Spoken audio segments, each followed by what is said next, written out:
अधिक मास महात्म्य अध्याय 13. श्री गणेशाय नमः.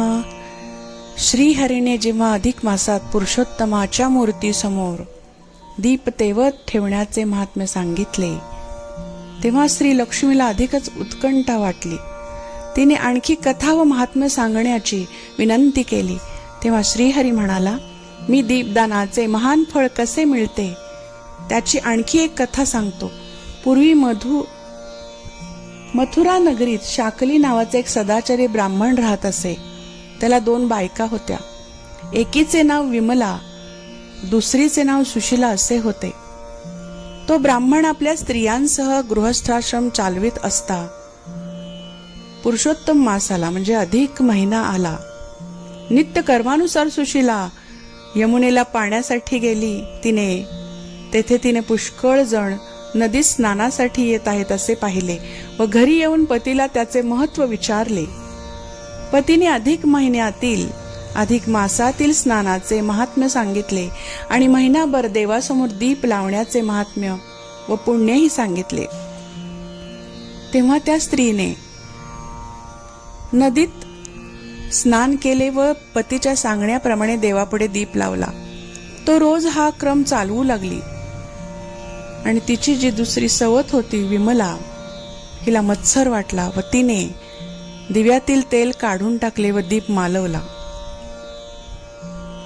सुशीलेला वाईट वाटले. तिने पुन्हा तेल घालून दीप प्रज्वलित केला. रोज ती विमला दीप मालवून टाकी व सुशीला पुन्हा दीप लावी. सुशीलेने व्रत पूर्ण केले व तिला सर्व सुखे प्राप्त झाली. पण विमलेने जे दुष्ट कृत्य सतत केले त्यामुळे तिला पुढे फार दुःख प्राप्त झाले. तिचे 3ही पुत्र मरण पावले. तिला अंधत्व आले. तिला अन्नपाणी मिळेना. काही काळाने ती मरण पावली व तिला कमालीच्या नरक यातना भोगाव्या लागल्या. तिला नंतर अनेक घाणेरड्या क्षुद्र प्राण्यांचे जन्म प्राप्त झाले व नंतर मद्र देशात तिला अनेक रोग झाले. सुशीला मात्र मोठी भाग्यवती ठरली. तिला आपल्या पतीसह वैकुंठ लोक प्राप्त झाला. अधिक मासात नित्य स्नान, पूजन, दीप प्रज्वलन व विप्रपूजन, ब्राह्मण पूजन केले तर महापुण्य मिळते असे श्री विष्णू लक्ष्मीला सांगत होता. तेव्हा तिने जिज्ञासेने आणखी प्रश्न विचारले. अशा पद्धतीने या 13व्या अध्यायात वर्णन आहे. तर ओवीबद्ध असणारा हा अध्याय 13वा आपण श्रवण करायचा आहे.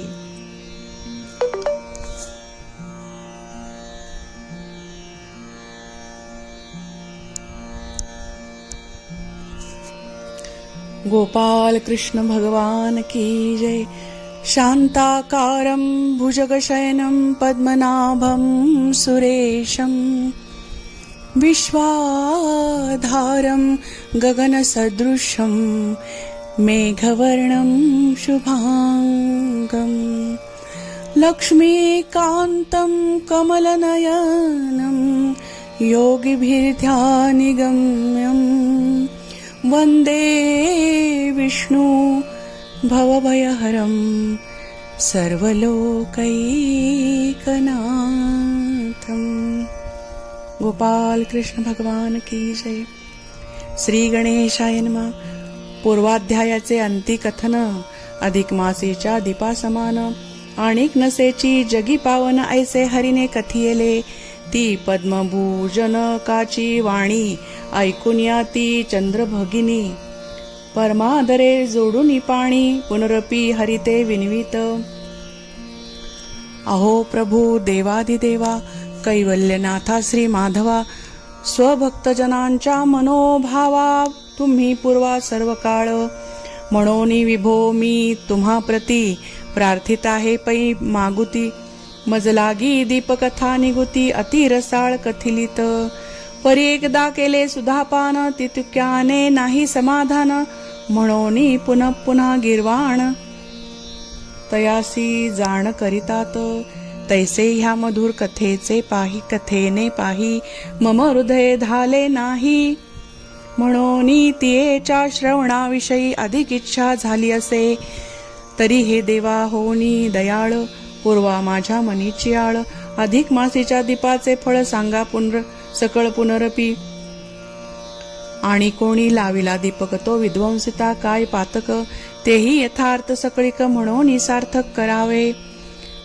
ऐशी पद्मेची ऐकुनी वाणी आनंदे बोले कैवल्यदानी. क्षीराब्दिजे तू मत्प्रिय कामिनी. धन्य सगुणी आहेस तरी पुनश्च दीपाचे फळ. अन्य सांगतो ऐके निर्मळ. दीप विध्वंसे पूर्वाजित सकळ. पुण्य तत्काळ लोपते. पूर्वी मथुरा पुरा माझी शाकली विप्र सदाचारी. वसतसे तयाच्या नारी रूप सुंदरी दोन होत्या. एकीचे नामसे विमला दुसरीचे ते जाण सुशिला. दोघी पतिव्रता पती सेवेला तत्पर असती अहर्निशी. जैसा तो शाकली ब्राह्मण सद्धर्मेशी वर्ते अनुदिन. तैसाच त्याही रात्रंदिन शुभाचारे वर्तती. तेने तयाचा गृहस्थाश्रम नित्य चालला असे उत्तम. तो पुरुषोत्तमाचा प्रिय परम अधिक मास प्रवर्तला.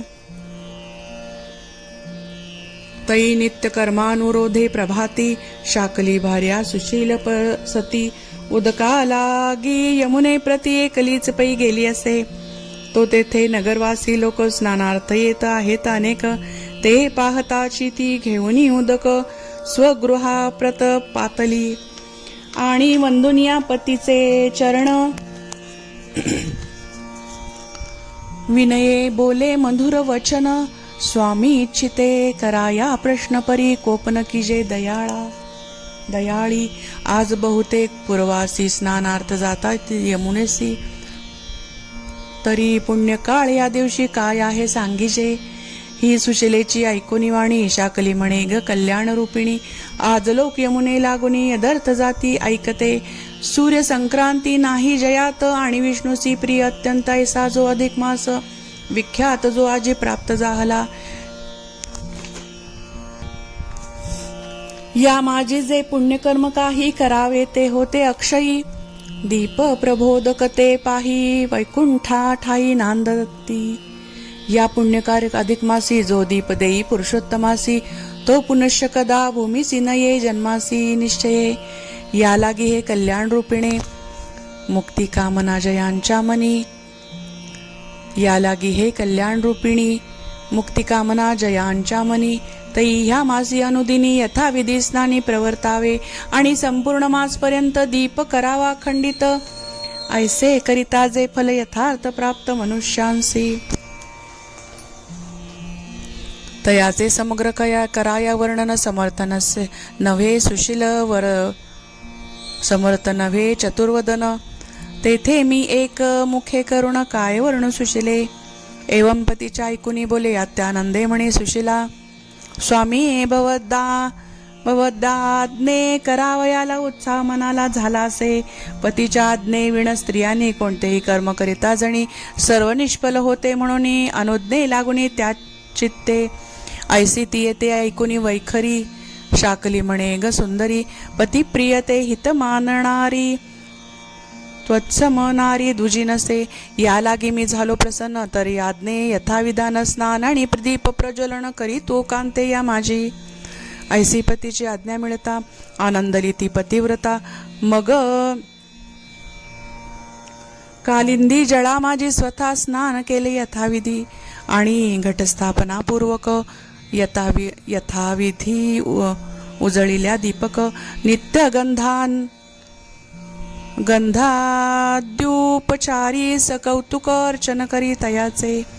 आणि नित्य त्वत्पत्नीस पूजून तदनुज्ञे तद्भुक्तु शेषान्न यज्ञ शेष ऐसे मानून प्रेमे भोजन करीत असे.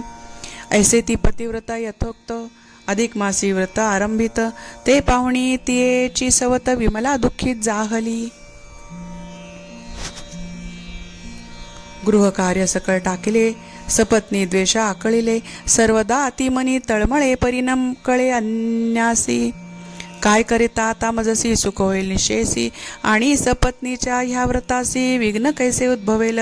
ऐसा विचार करिता करिता कल्पना उदेली की आता दीपातून तैलम्या हरिता तत्काळची तो मावळेल. तेणे सपत्नीचे व्रत लोपून मच्चित्त पावेल समाधान. ऐसे अंतरी निर्धारुण संधी योजित जा राहिली. तो गृही दुसरे कोणी नाही. ऐसी वेळा एकदा पाहुनी त्या दुष्टेने गृहद्वार झाकुनी दीप तक्षणी मालविला. आणि त्यामागील सर्व तैल हरण करुणी तत्काळ जैशी तैशीच उतावेळ द्वारी येऊन राहिली. पुढे सदनी आली सुशिला. तो दीपसे मावळला. ते पाताची मनी तियेला दुःख अत्यंत जाहले. मग मागुती उजळुनी दीप तिल तैल घातले अमूप. आणि देव सोपरी न कीजे कोप म्हणून प्रार्थिले तयासी. द्वितीय दिनी सुशिला सती कार्यार्थ बाहेर गेली होती. आणि शाकली विप्रतियेचा पती गृहाबाहेर गेला असे. इतुक्यात त्या दुष्ट विमलेने दीप उच्छेदिला त्वरेने. नंतर येऊन सुशिलेने पुनरपी तो उजळीला. आणि ती होनी दुःख संतप्त बाहेर न जाता कार्यार्थ श्रीहरिते हृदयी ध्यात गृहकर्मची करू लागली. तथापि ते विमला पापिणी सुशिलेची दृष्टी चुकविणी जाता जाता फुत्कारे करुणी दीपा लागुणी विजवीतसे. केव्हा केव्हा तैल हरावे किंवा वस्त्रांचले पालवावे. ऐसे रात्रंदिन दुष्ट स्वभावे विघ्न करावे दीपासी. ते तियेचे सकळ कृत्य.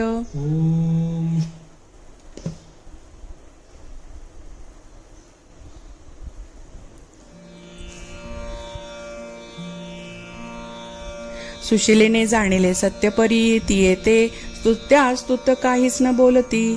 पुन्हा पुन्हा दीप लावण भर्तृ देवांच्या प्रसादे करुण अमावस्यापर्यंत जाण व्रतम तियेने पाळिले. मग शेवटी बहुब्राह्मणा दिधले नाना पक्वान भोजना. यथाशक्ती देवनी प्रदक्षिणा व्रत सांगता साधिली. एवं प्रकारे सुशिलेने दीप व्रत केले विधीने. तेणे पुण्य इह परत्री उणे काही न पडेले तियेसी. आणि त्या दुष्ट विमले लागुनी दीपोच्छेद जन्य पापाचनी अत्यंत दुःखांची जाचणी तत्काळ प्राप्त जाहली. रूप सुंदर पुत्र तीन ते अवचित पावले मरण. उभय नेत्री अंधत्व पूर्ण आणि शरीरे जीर्ण जाहली. वेळच्या वेळी अन्न पाणी न मिळे तेणेच चरफडे मेदिनी. पुढे स्वल्पची काळे मरुनी यमसदनी पावली. 30 सहस्त्र वर्षे तेथ रौरव नरकी राहिली पचत. वृश्चिक सर्पादी डंखिती सतत यातना अत्यंत घोरत्या.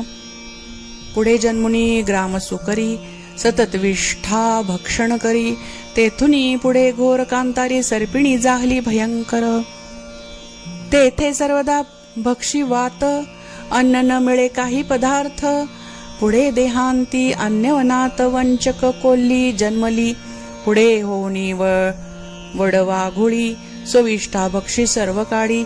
तेथुनी पुढे जन्मोनी आली भक्ष हुडकी सर्वदा. पुढे पल्ली देह होनी नष्ट. मद्रदेशी भिल्लीण जन्मली दुष्ट. तियेच्या अंगी गलित कुष्ठ मंडलाकार जाहले. ऐसी ती विमला पाणिनी दीप विध्वंस पापाचेनी. इह परत्री दिवस रजनी पापे भोगिती जाहली.